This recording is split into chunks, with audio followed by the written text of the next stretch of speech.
By now you have surely heard of the horrible war that's going on in the Middle East. The war that began when Hamas, a savage, barbaric terrorist organization, attacked Israel completely unprovoked and for no reason. They came into Israel and they murdered over 1,300 innocent people.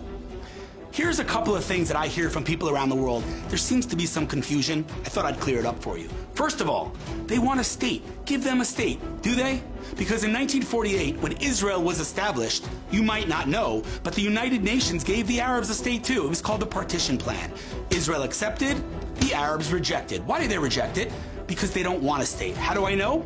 I don't know. Why don't you look at their charter? Go look at the charter of the PLO, of the Hamas. What do they want? They want dead Jews. They say it clearly. They had a state. But you know what? Forget 1948. 2005. The disengagement. You might have heard of it. Israel left Gaza. Israel evacuated 10,000 of its civilians and handed Gaza to the Palestinians on a silver platter. Here, make a state is what we told them. You know what they did?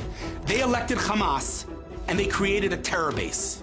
So first of all, let's stop with the fake narrative of they want a state. They don't want a state. If they say it clearly, it's time we listen to them.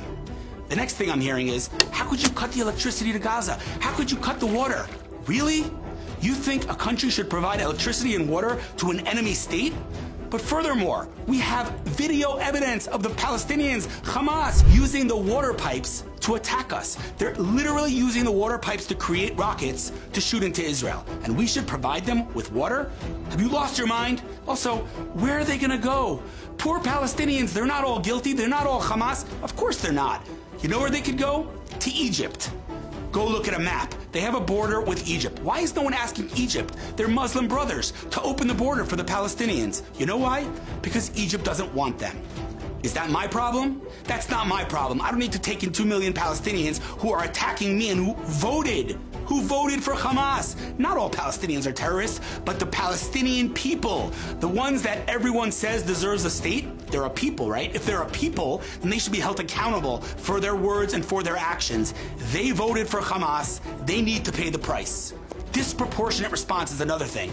Israel needs to react and retaliate proportionally. Really? What's proportionally? Because let me tell you what Hamas did. They came into Israel, they murdered, raped, abducted over 1,000 people. Elderly, children, pregnant women, Holocaust survivors. Yeah, that's what they did. So proportionate response? Are you suggesting that Israel should do the same to them? I surely hope not, because that would be highly immoral. So enough with the disproportionate response.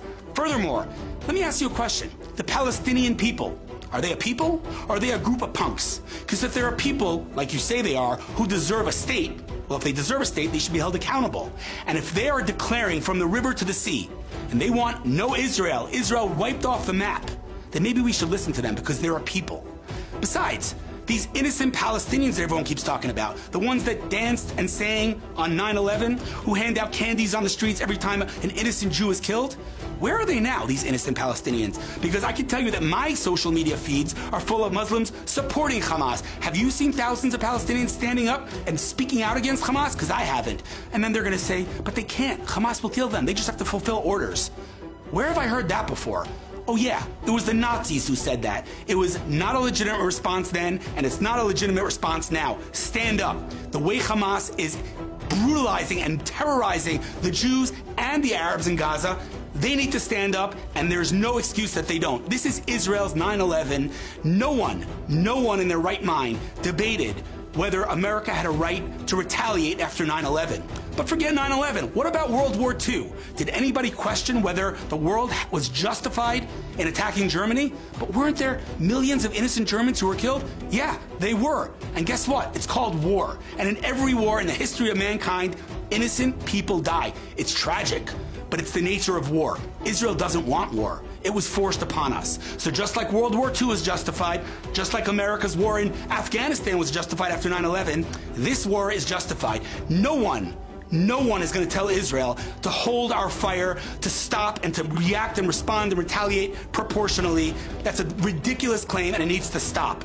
At the end of the day, we need to have integrity. We need to read their charters. They say it loud and clear. They don't want a state. They want dead Jews. This is not Arabs against Jews, Muslims against Jews, Israelis against Palestinians. This is good versus evil. This is an army that does everything to minimize civilian deaths versus a terrorist organization who does everything to maximize civilian deaths. Period, full stop. If that is something that you cannot digest and speak out and say loudly and proudly, then I got news for you. You should start looking and searching for your moral compass.